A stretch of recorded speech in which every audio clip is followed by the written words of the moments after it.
Nós vamos falar hoje sobre a lição de número 8, lição que tem por título A Fidelidade no Casamento. A palavra fidelidade está condicionada à palavra fiel. E sabemos que ser fiel é sinônimo de lealdade. Lealdade está ligada ao propósito de sermos leais em tudo. E para falarmos sobre este tema, a fidelidade no casamento, baseado no 7º mandamento, que está no capítulo 20, versículo de número 14 do livro do Êxodo, Deus nos dá uma ordem: não adulterarás.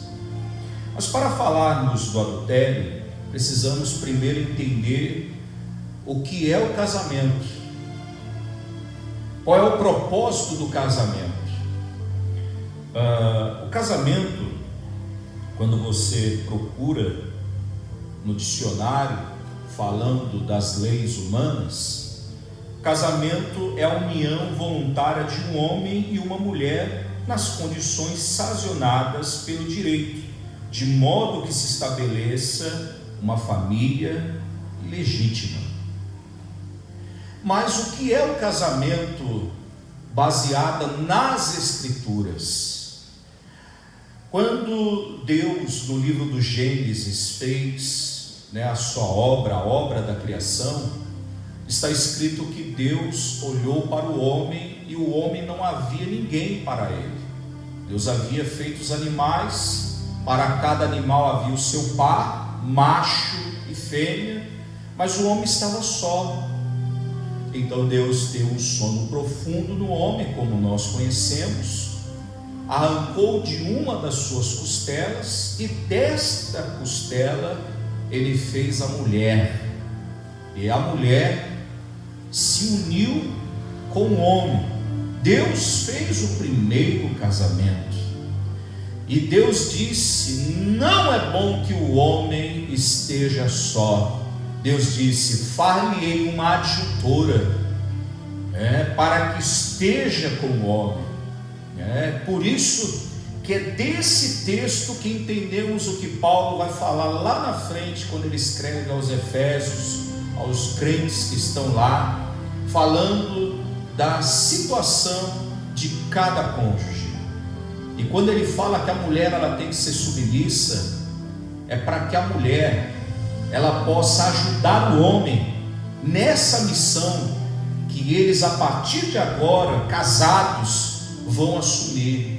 A mulher ela tem uma participação tremenda nesta missão. Submissão significa aceitar a missão que o homem tem e esse casal assumirá.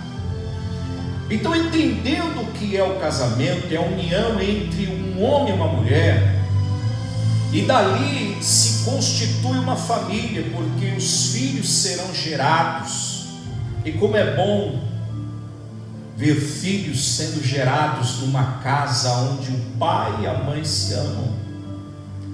Só que, entendendo as bases do casamento, eu entendo que Deus, quando fez o homem para a mulher, Ele fez para que ambos vivam, singular, homem e a sua mulher.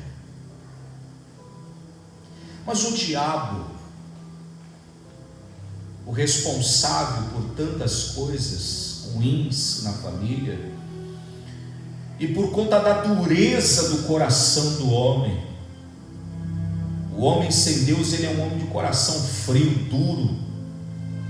O homem, ele acabou rompendo esta aliança primeiro com Deus, porque quem instituiu o matrimônio foi Deus. Tanto é que quando os casamentos são celebrados, nós invocamos a presença de Deus para que seja parceiro nessa união, nessa vida dois. Mas o diabo, por conta da dureza do coração, principalmente do homem, porque a traição ela não ocorre apenas falando aqui do sexo masculino, ele ocorre também por parte do sexo feminino. E o diabo coloca essa ideia que você pode ter quantas pessoas nesta parceria. Ora, você que me assiste pode estar pensando, mas nesses países onde os homens eles têm mais de uma mulher, peraí, vamos com critérios aqui.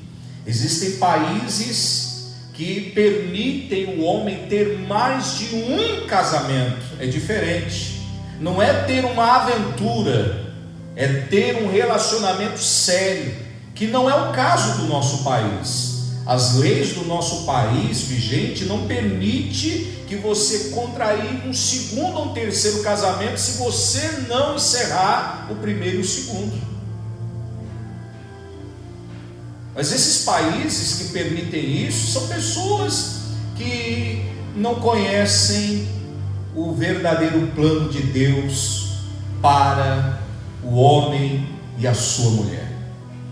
Mas voltando às nossas leis aqui, a nossa lei ela permite que você case-se com a sua mulher e viva com ela, como li aqui agora há pouco. Mas, entendendo os desígnios de Satanás, nós vemos que o homem, ele passou a ter uma compreensão errada do propósito do casamento. E aí, esse sétimo mandamento, algumas pessoas ainda perguntam: esse sétimo mandamento é válido? Esse sétimo mandamento, ele vale de fato? Claro que vale. Ou Deus mudou? Quem mudou foi o homem. Deus não mudou. Na verdade, Deus ele vem tentando mostrar para o homem que a sua vontade ela é a melhor opção.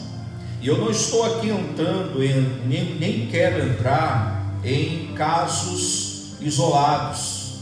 Não estou aqui tratando de casos. Não estou aqui tentando falar de A ou de B. Eu estou aqui nesta manhã falando desse tema importantíssimo que é a fidelidade.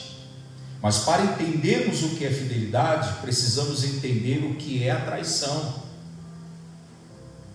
E se Deus diz, não adulterarás, nós precisamos entender que a fidelidade no matrimônio, ela é uma exigência da parte de Deus. Então entenda que Jesus, ele ensina sobre o adultério. Mas então, o que Jesus ensina sobre o adultério? Ora, entenda uma coisa, meu irmão. O sofrimento do adultério é um sofrimento incalculável. A traição ela é algo muito negativo para a relação, principalmente em um relacionamento cristão. Se no mundo que nós falamos assim, de uma linguagem tentando mostrar às pessoas que não creem em Deus, imagina os que creem em Deus. Então, a traição é algo que infelizmente traz muitas consequências, como houve no caso de Davi. Davi, ainda que ele tenha recebido perdão quando ele reconheceu que errou, mas as consequências vieram. A espada nunca se poupou da casa de Davi. Davi viveu piores momentos na sua vida, porque as consequências são inevitáveis. Consequências, como eu poderia dizer aqui nesta manhã, como a falta de confiança, porque quando acontece justamente uma traição, a primeira coisa que se rompe é a confiança. Outras coisas, como o ciúme excessivo, porque agora a falta de confiança vai gerar essa consequência, os ciúmes por estar ao lado do sexo oposto, E olha, eu já vi cenas difíceis e complicadas de explicar por conta do excesso de ciúme.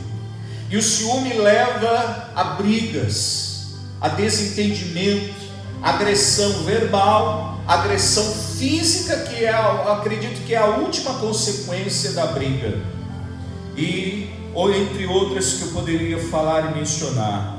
Então a traição, ela acontece quando um dos cônjuges passa a pensar em outra pessoa e assim concretizar ações como falar, beijar ou ter relações. Porém, ainda assim, eu digo nesta manhã, tratando deste assunto sobre a fidelidade, que como cristão nós devemos saber como agir quando se descobre uma traição no casamento. Mas o que é traição no casamento, pastor? A traição no casamento, primeiro, deve-se ter em mente o que significa traição. Entenda que algumas pessoas, mesmo cristãs, têm concepções diferentes do que é traição. Por exemplo, alguns acreditam que traição é o fato de desejar sexualmente outra pessoa. Outros creem que mesmo o desejo não sendo sexual, também é considerado traição. Ainda aqueles que dizem que traição já não está no próprio ato de verbalizar ou falar com outra pessoa de forma inadequada. E por fim, a maioria também acredita que ela está no ato de beijar ou ter relações sexuais com outra pessoa. E por fim, independente de como você vê a traição ou eu vejo, é importante saber o que a Bíblia Sagrada, as Escrituras, que é a palavra de Deus, ela nos fala e nos diz sobre esse tema. Então eu passo a dizer o que a Bíblia diz sobre traição. A Bíblia chama a traição no casamento de adultério. Por isso, capítulo 20 de Êxodo, no verso 14, Deus vai dizer: não adulterarás. Então a Bíblia chama a traição no casamento de adultério. O adultério, segundo a Bíblia Sagrada, é a relação sexual entre uma pessoa casada e alguém que não seja seu marido ou esposa. Vale lembrar que não adulterarás aqui está nesse contido maravilhoso, esplêndido rigor que a lei foi dada nos tempos de Moisés e que nos envolve nos 613 preceitos. Só que algumas pessoas hoje entendem que esses 10 mandamentos foram abolidos. Na verdade, nunca foram. Ah não, mas Deus, Jesus, Ele não resumiu em 2. Jesus, eu não vou dizer que Ele resumiu. Na verdade, Jesus, Ele ampliou esses 10 mandamentos. Lembra do relacionamento vertical e horizontal?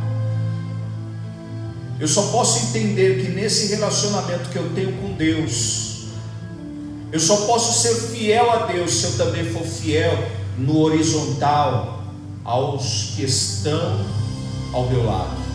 E trazendo aqui nesta manhã, falando de fidelidade, não adulterarás, é falar justamente da fidelidade para com o cônjuge. Então, a pessoa que adultera não é fiel e já está desobedecendo aos mandamentos de Deus. A Bíblia também diz, e agora nós temos as palavras do bom mestre, no capítulo 5, eu gostaria que você abrisse a sua Bíblia. capítulo 5, versículo 27 e 28, Jesus, ele que conhece o homem, conhecendo a dureza do coração do homem, Jesus no verso 27 e 28, ele vai dizer que porque o que a lei diz? Não adulterarás. Deixa eu falar um pouquinho da lei, para que eu possa falar do que Jesus vai dizer aqui. No tempo da lei, os que cometessem adultério, eles eram levados para serem apedrejados. A lei era específica, porque tinha que ser pego no ato. Lembra daquela mulher que ela foi levada até Jesus, quando Jesus ele está escrevendo ali na areia, e disseram que ela foi pega no ato, e eles mencionam a lei dizendo que ela tinha que ser apedrejada.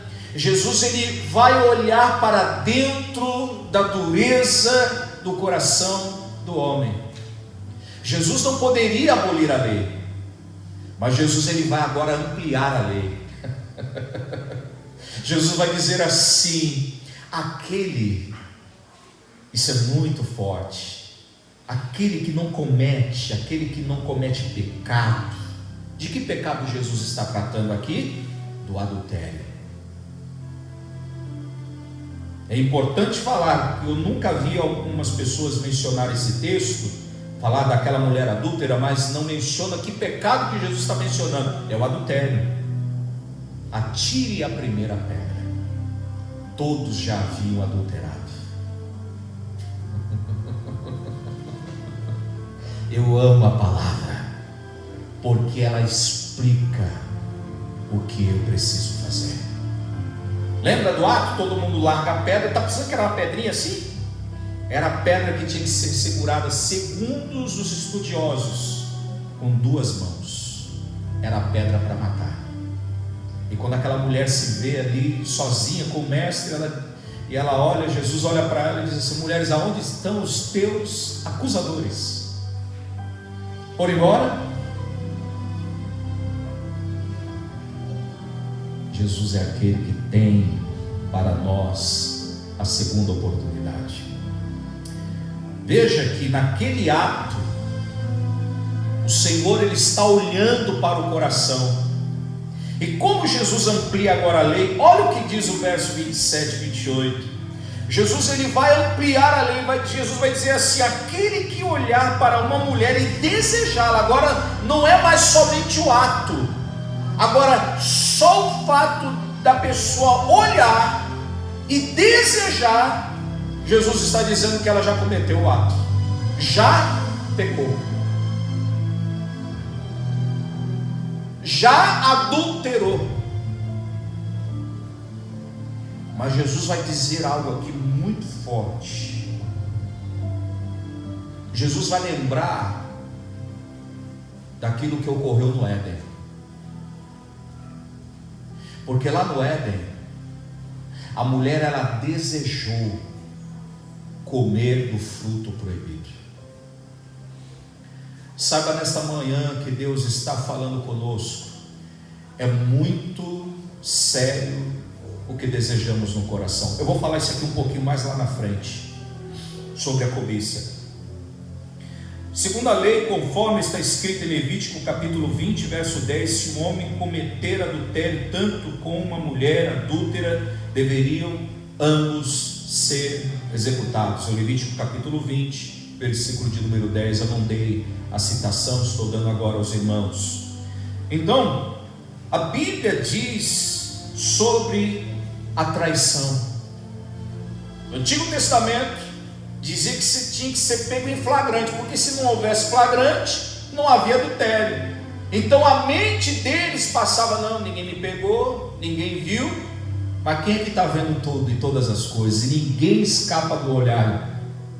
Deus está acima de tudo, Deus está em todos os lugares. Mas a partir da vinda de Cristo, muita coisa mudou, e hoje, pela graça e o sacrifício dele, nós entendemos que o arrependimento gera perdão. Mas pastor, como eu devo agir diante de uma traição? Como nós podemos agir se houver uma traição? Ora,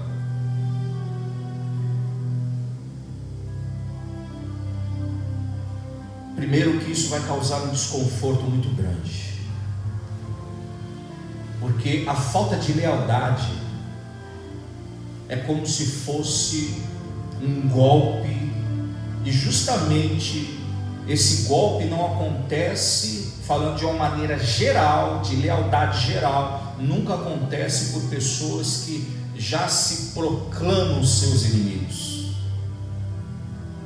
A falta de lealdade, ela pode acontecer por pessoas que estão junto de você. E aqui nesse caso, a pessoa que mora, que vive conosco. Mas o que fazer quando se descobre a traição?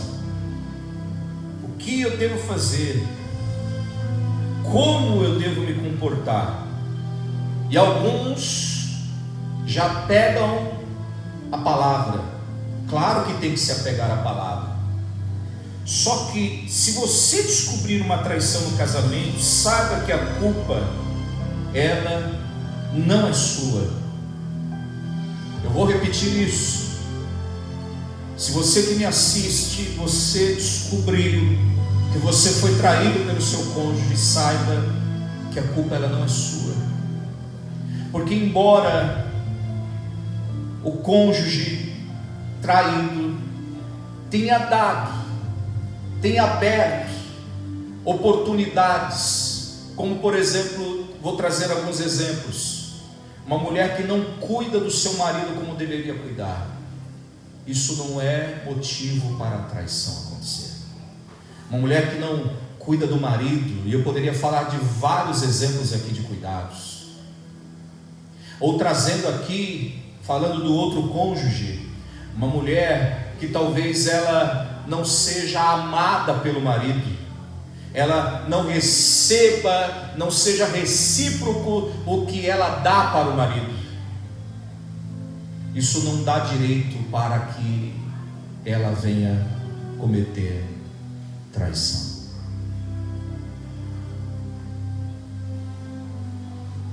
Deus, Ele entende os nossos sentimentos. Por isso que é importante, ao primeiro alerta, primeiro sinal de que o casamento não vai bem, é procurar ajuda. Eu vou repetir, ao primeiro sinal, o primeiro alerta de que o casamento não vai bem, você precisa procurar ajuda. Escute uma coisa que você vai ouvir de mim a partir de agora: você sozinho não vai conseguir lidar com essa situação. Você não vai conseguir, você na verdade vai só remediar. Você pode viver um dia bom, pode viver o resto da semana ruim. Isso não é casamento. Casamento é uma construção diária. Pode não estar bom, mas os cônjuges estão bem, estão unidos. O momento pode não ser da maneira que eles queriam, mas eles estão juntos, como é o propósito de Deus. Eles seriam uma só carne. Ser uma só carne é ter entendimento, compreensão, é juntarem-se para concordar, é viver em comunhão, é viver em unidade. Casamentos que vivem, irmão, em tempestade, que um concorda com uma coisa, outro discorda. Não, tem que chegar em uma condição única. Isso é viver em casamento, viver em matrimônio, e viver em unidade, viver em comunhão. Tem casais, um dia, vou falar uma experiência para você, um dia, um líder, ele disse que a mulher, ela tinha que fazer assim, assim, assim, assim, tinha que ser submissa, que ele era o marido, aqueles homens que são, me desculpe o termo, você vai ouvir de quem está falando, machista. Eu disse para ele uma coisa: você está se esquecendo que a sua mulher também é sua irmã em Cristo Jesus, que ela está indo para o mesmo céu que você está dizendo que vai. Nós não podemos tratar a mulher, porque ela é esposa, de maneira diferente. Precisamos nos lembrar que ela também é co-herdeira em Cristo Jesus. Que maravilha, estamos ouvindo aqui a palavra de Deus nesta manhã, falando de fidelidade no relacionamento. Mas voltando aqui, como agir diante da traição, tente saber se há, por parte de quem cometeu o ato de adultério, a traição, o arrependimento. Porque tem pessoas que já tomam uma iniciativa, eu digo, aconteceu, vamos esperar as coisas acalmarem. Não tome decisão baseada no momento. Você que está casado ou casada há muito tempo, ou casada por alguns dias, casada por alguns meses, não importa. O propósito de Deus é unir. E quando Deus une, Deus diz assim: não separe o que Deus uniu. O homem não separa o que Deus uniu. Eu digo para alguns casos que quando chegaram para mim de adultério, eu digo o seguinte: o Senhor, Ele nos trata como filhos. E como filhos, Deus nos dá uma segunda chance. Você casou com esta pessoa que um dia ela despertou algo dentro de você, então procure fazer aquilo que talvez você queria que fosse feito por você, se fosse você. Dê uma chance, dê uma oportunidade. Eu sei que as coisas não serão iguais, mas se você confiar em Deus, Deus pode fazer com que você viva uma verdadeira felicidade que tamanha você não tenha vivido, para que até então tenha acontecido o que aconteceu. O arrependimento do cônjuge pode levar ao perdão e ao arrependimento. Eu digo também que a traição no casamento, ela, quando ocorre, precisa haver uma conversa. Precisa saber por que houve a traição. Precisa saber o que envolveu. Eu ouvi esses dias de uma pastora, ela dizendo que numa conversa entre amigos, em roda de homens, sabe os homens quando se julgam para conversar? E ali um amigo perguntou para esse homem: você nunca traiu a tua mulher? Ele disse: não, sou casado com ela há 8 anos, nunca precisei. E naquele mesmo lugar havia uma mulher, uma moça, ouvindo toda aquela conversa que estava do lado. E quando ela ouviu que aquele homem disse que nunca tinha traído a sua mulher, ela colocou no coração naquela mesma hora, dizendo: eu vou fazer com que ele traia. E para que eu adiante aqui a conversa, aquela mulher, ela conseguiu fazer com que aquele homem que nunca tinha traído a sua mulher traísse. Por que eu estou falando nisso nesta manhã?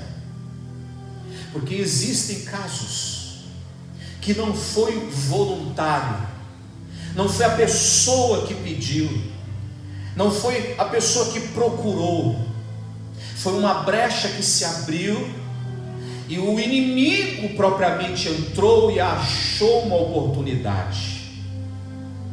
Coisas diversas podem acontecer para causar essa traição. Por isso que o diálogo, ele precisa ser mantido. Eu digo para os casais que eu tenho oportunidade de cuidar, eu digo para eles: nunca percam o diálogo no casamento. Casais que não conversam são casais que podem estar caminhando para o divórcio ou para um ato de adultério. Precisa-se ter diálogo. Lembra quando tudo começou, que a pessoa não via a hora de ver a outra, e era tanta conversa, a conversa do meu tempo, principalmente no meu tempo, não havia condições de estar conversando muito, então era cartinha, e na época surgiu o pager, e era mensagens que eu recebia pelo pager, né? Aí veio, né, aquela grande expansão nas comunicações, e aí houve o advento do telefone portátil. Era conversa que, se deixasse, varava a noite. Mas eu não entendo o que acontece com os casais, porque depois que casa, ninguém mais quer conversar, ninguém mais quer dialogar. Ainda bem que eu casei com a minha melhor amiga.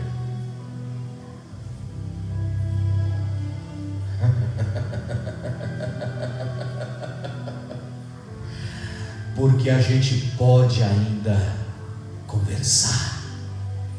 Mas conversar sobre o quê? Sobre tudo. Não pode haver, depois de Jesus na sua vida, um melhor amigo, uma melhor amiga. Essa amiga e seu amigo é com quem você se casou. Porque se você não pudesse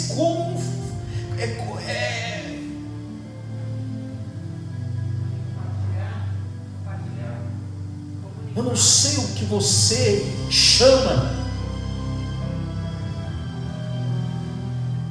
mas isso precisa ser cultivado todo dia. Escute o que eu estou falando. Casais que perderam a comunicação, o diálogo, estão caminhando sem perceber para uma ruptura nesse relacionamento. Se o casamento é uma aliança que foi feita com Deus e com seu cônjuge, a Bíblia, ela afirma em Mateus 19, verso 9, que em caso de adultério, que a pessoa for traída, a Bíblia diz que a pessoa, ela tem essa condição, essa prerrogativa na palavra. Infelizmente, dado a dureza do coração do homem, o direito do divórcio. Lembra o que eu falei aqui? Dada a circunstância da dureza do coração do homem. Assim, quem foi traído ou traída tem o direito a pensar e, por decisão pessoal, escolher se separar ou continuar com o cônjuge.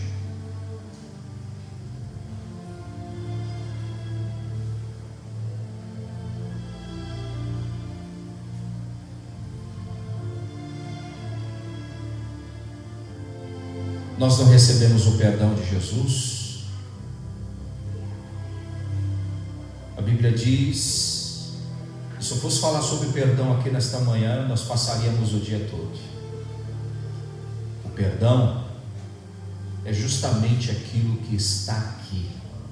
Escute o que eu vou falar.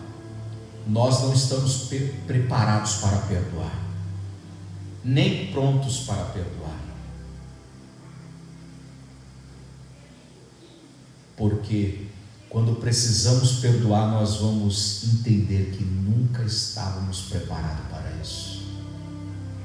Porque para perdoar é você deixar o o seu direito de lado. Perdão não é uma coisa que todos estão preparados para dar, mas se estivermos em Jesus, e Jesus estiver em nós, nós vamos entender qual é o real propósito da nossa vida. Perdoar é uma ação de quem ama. Entenda o que está escrito em 1 João capítulo 2, versículo de número 16. Porque tudo que há no mundo, a concupiscência da carne, dos olhos e a soberba da vida, não é do Pai, mas do mundo.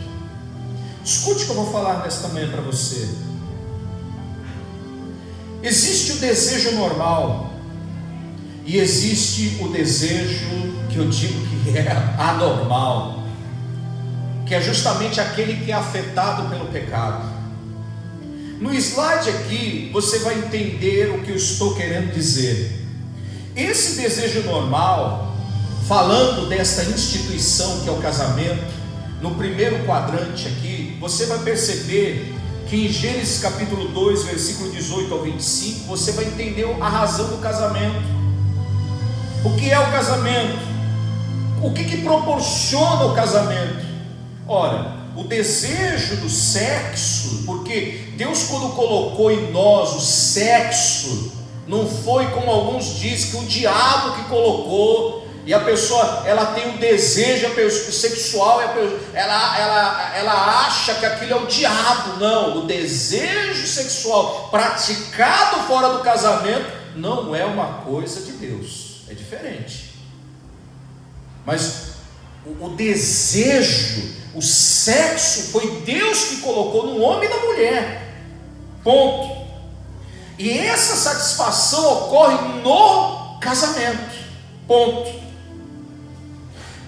O desejo é basicamente assim como se alimentar. Eu não tenho fome? Eu tenho que comer. Por que eu como? Eu como para satisfazer as necessidades de nutrientes que eu tenho no meu corpo. A aparência estética em Provérbios 20, versículo 29, e capítulo 1, versículo 30, enfim, o desejo estético fala da contemplação do belo, perfeito e subjetivo. Ora, uma mulher ela tem que ficar atraente, bonita para o seu marido, assim como o marido se arruma para a sua mulher. Tem uns maridos cuidados por aí, né, irmão? Tem gente que não faz a barba, ou que tem a barba, não tem uma barba bacana, né? Não corta o cabelo, não vai ao dentista, né? Não, tem que se cuidar. Para quê? Para que a sua esposa olhe e veja que realmente aquele príncipe encantado que um dia descobriu seu coração, continua sendo o rei do seu castelo, né? Assim a mulher ela tem que se cuidar. A mulher ela tem que se cuidar. A mulher é vaidosa por si, arruma o cabelo, corta o cabelo, e a mulher corta o cabelo e arruma o cabelo para você ver, homem, marido. Homem tem que andar alinhado, arrumadinho, penteado, camisa arrumada, para a sua esposa lhe notar. Tá ali,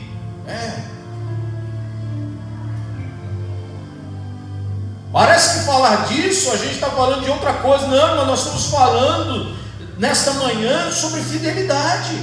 Nós não podemos abrir brecha para o inimigo. Agora, veja aqui que justamente o contrário, que é o desejo, o afeto pelo pecado, que eu chamo de anormal, que o relacionamento, porque o propósito de Deus é o casamento, mas a concupiscência da carne, o que ela gera? Ela gera justamente a traição, o adultério, a depravação sexual, que é justamente o prazer pelo prazer. Deus, quando colocou o sexo em você, Deus não colocou por colocar, há um objetivo. Agora, o que o diabo tem feito? Feito com as pessoas explorem isso. E hoje, uma das coisas que tem afetado o mundo é justamente o prazer pelo sexo.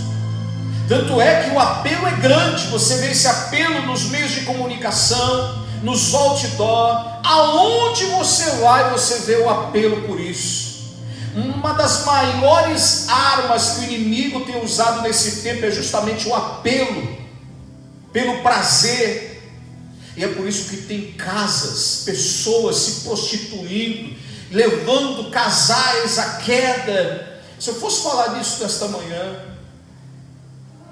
falar do que temos combatido, que é justamente o que tem acontecido em lugares onde as pessoas não têm dinheiro e acabam levando seus filhos à prostituição, menores de idade a se prostituir, para poder levar o dinheiro para dentro de casa. O diabo ele tem explorado essa situação. Então é como o desejo de se alimentar, porque quem come demais se torna pecado, porque é a glutonaria. E justamente o que diz o capítulo 2 de 1 João vai nos falar da cobiça dos olhos, que é o foco nas coisas materiais. Quantas pessoas, irmão, não estão preocupadas em agradar o próximo, mas na verdade são ambiciosas, querem mais, até se possível colocam as pessoas de lado para poderem ter o que realmente desejam.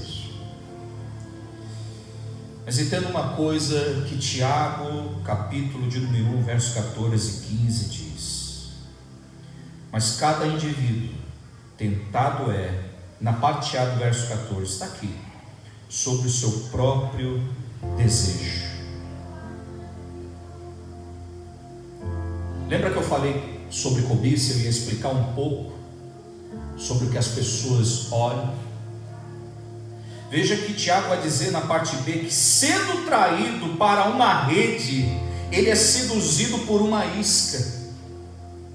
E logo o desejo ele engravida, quer dizer, o pecado ele começa a ser gerado. A traição ela não ocorre assim, olhou, caiu, não. A traição ela vai ocorrer e ela é uma coisa que fica se dedicando a cada dia, então ela vai gerando, e é como Tiago está dizendo aqui, produz ao pecado. Mas o pecado sendo consumado, ele vai fazer o quê? Ele vai gerar morte. A Bíblia diz que o salário do pecado é a morte. Olha o que o slide seguinte vai mostrar.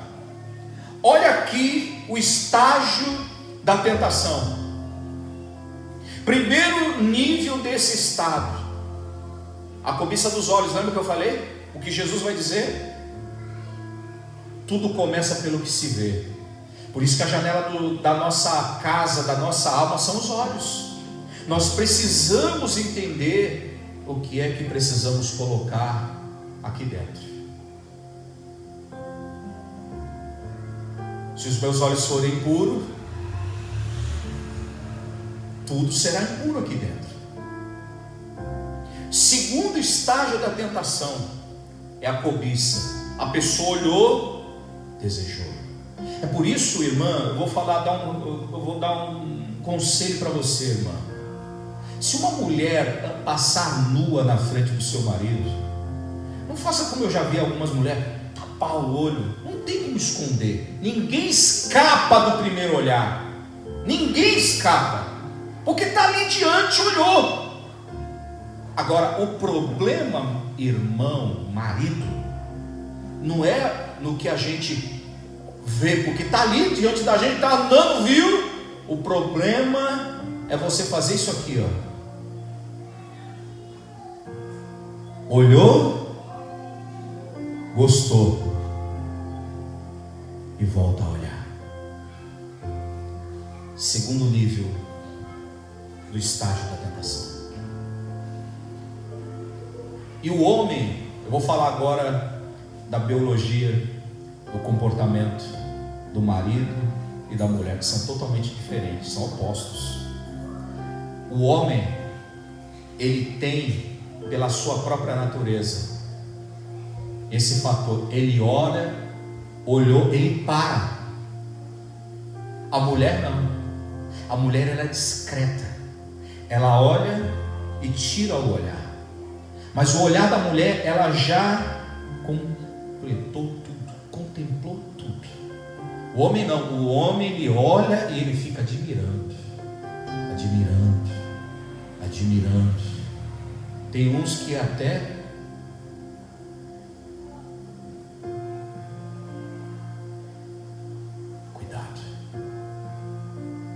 cuidado que o inimigo pode estar colocando um prato diante da tua frente para tirar o que Deus te deu. Terceiro estágio dessa tentação, ele passa a ser seduzido, porque tudo que ele vê começa a lhe agradar. Então aquela sedução vai caminhando. Lembra que eu falei aqui do que Tiago está dizendo, que aquilo vai sendo gerado. Então nesse quarto vem agora a concepção. Ele colocou no coração que ele quer aquilo, ele deseja aquilo. Lembra que eu falei do desejo agora há pouco, do que aconteceu lá no Éden? Desejou. Eu entendo que Eva, quando andava, ela olhava aquela árvore e dizia: mas que árvore bonita, que fruto maravilhoso, e eu não posso comer. Até o dia que Satanás disse: eu vou dizer para ela que ela pode. Pode. É proibido, mas pode. Tem até alguns grupos que dizem assim: o que é proibido é mais gostoso. Eu digo o seguinte: o que é proibido não é para ser visto e nem tampouco sentido. Porque se é proibido, eu não tenho nem que estar olhando.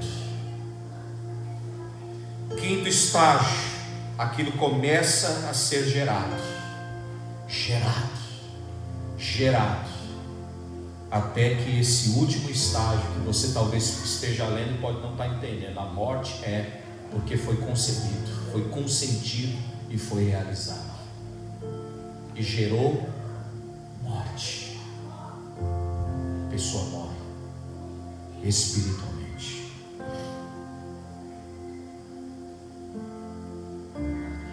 Eu quero fazer considerações finais.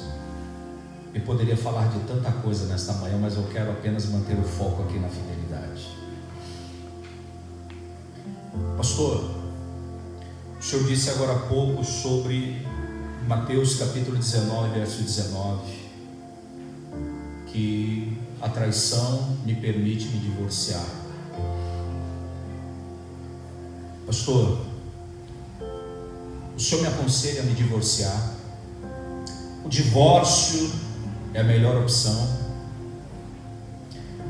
Eu vou lhe falar que mesmo que haja direito de separação, em caso de traição no casamento, segundo a Bíblia, sabemos que para Deus o casamento é uma união para a vida toda. Assim, Deus não se agrada do divórcio. Eu disse: Deus não se agrada do divórcio, principalmente por aqueles que têm os seus motivos mais fúteis. Essa separação não deve ser encarada como uma coisa qualquer. Hoje o mundo vive isso. Se já não agrada, se já enjoou, porque tem casais que, deslumbrados um pelo outro, pelo cabelo, pela cor dos olhos, pelo nariz e por toda a beleza, dizem que agora não tem mais atração. É por isso que eu sempre digo: nunca case nunca contrai um casamento pela beleza exterior, ainda que isso seja importante, claro que é importante, mas case-se pela beleza interior do cônjuge. Sabe por quê? Um dia tudo vai enrugar, o cabelo loiro, pretinho, ruivo, ele vai ficar branco, a pele vai, sabe aquela pele lisinha? Ainda bem que a minha ainda continua lisa.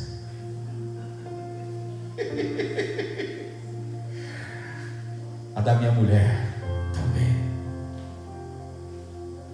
Mas um dia, dependendo dos dias que Deus calcular que eu devo ter, essa pele vai enrugar. Sabe,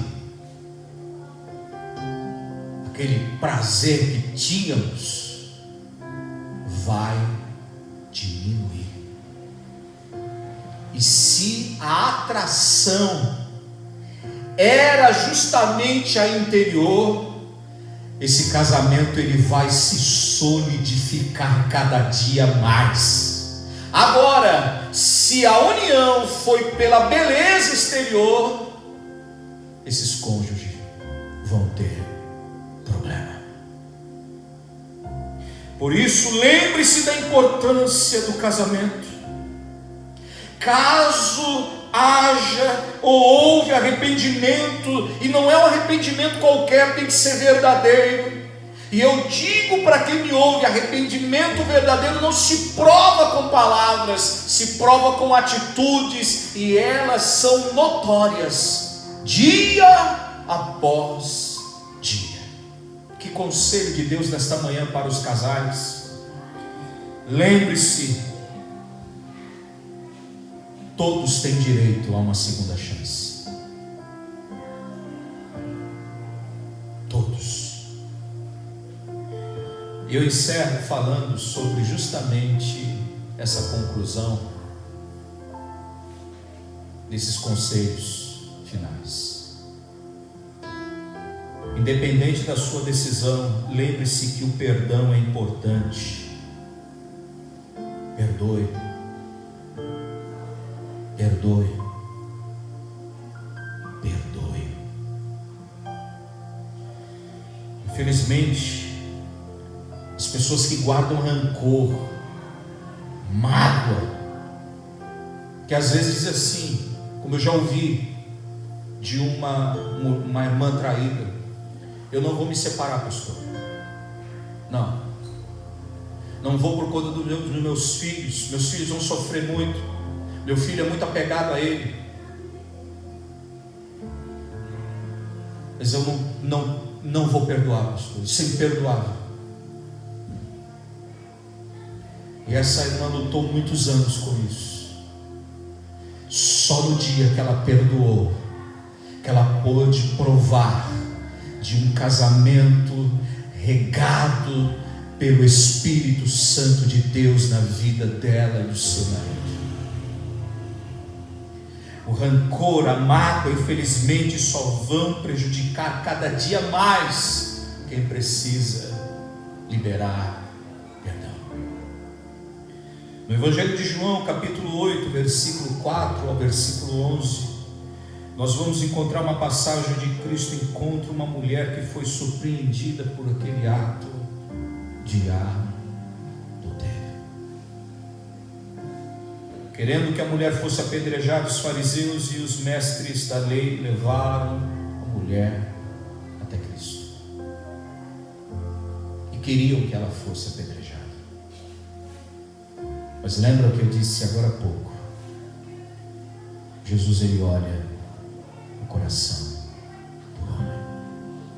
Jesus disse para aquela mulher, dizendo a ela: ninguém a condenou? E quando ela respondeu não, Jesus afirmou: eu também não te condeno. Vai e não peques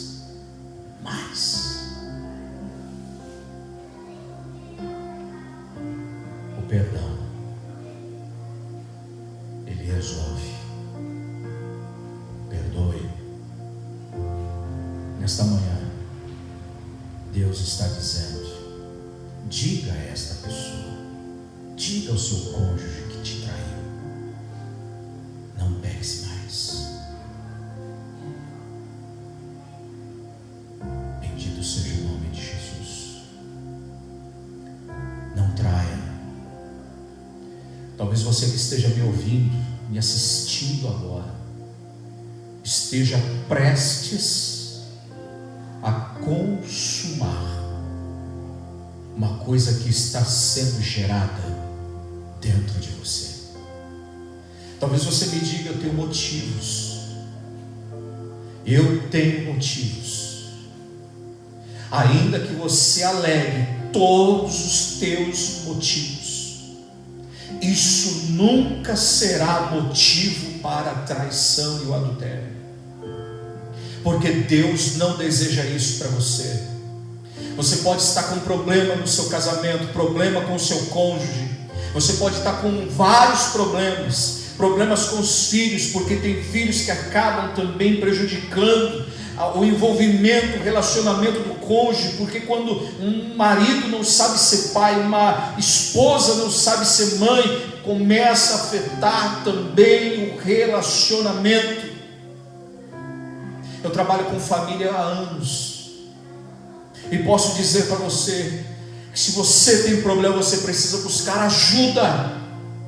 Você precisa buscar socorro. É como se você estivesse doente, você precisasse ser diagnosticado, um diagnóstico melhor, mais preciso, com uma análise mais criteriosa, para que você possa receber o remédio. Não caia. Não acabe com o seu casamento. Não faça nada, porque Deus, ele ainda tem todo o poder para mudar o seu casamento. Eu quero orar por você agora. Eu quero orar pela sua esposa. Eu quero convidar a minha mulher a vir aqui. Eu quero orar. E talvez você que esteja agora aqui, esteja com a sua esposa, fique do lado dela.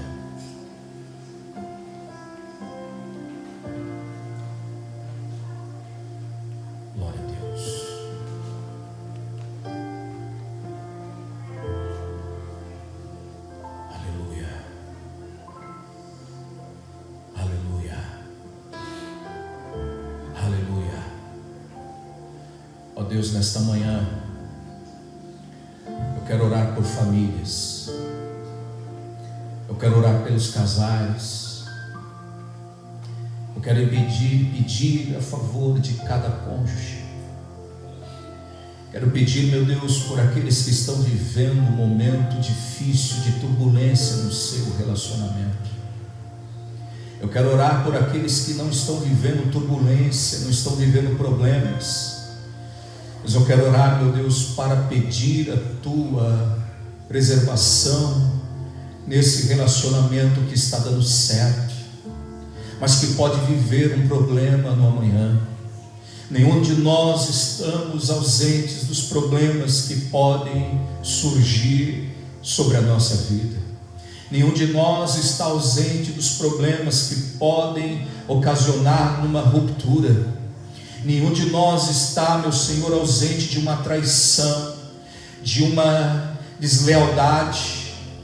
Meu Deus, eu oro nesta manhã pelos cônjuges, pelos casais. Eu oro por aqueles que estão prontos a cometer uma traição, adultério.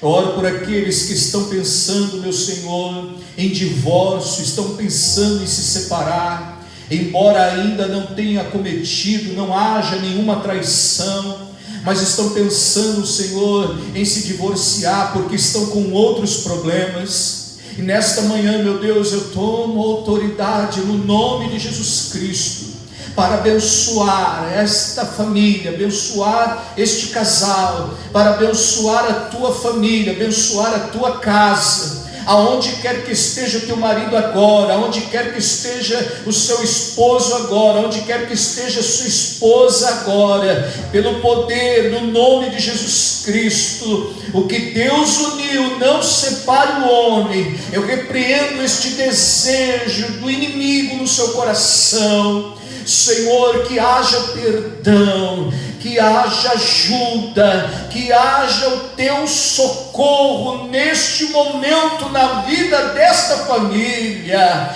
Eu creio, Senhor, que esta mensagem chega agora como socorro, e esta oração como socorro, meu Deus, para estes casais, para ajudá-los a vencerem, meu Deus querido, este mal que estão atravessando agora. Eu repreendo este espírito maligno que está levando os casais a viverem, meu Senhor, este desânimo no casamento. Em nome de Jesus, que todo desânimo, que todo pensamento contrário ao que Deus estabeleceu para o homem, para a mulher, para o casal, seja banido agora dos pensamentos. Que todas as atravessadoras, que todos os atravessadores que queiram atravessar este matrimônio sejam banidos agora da mente. Sai agora em nome de Jesus.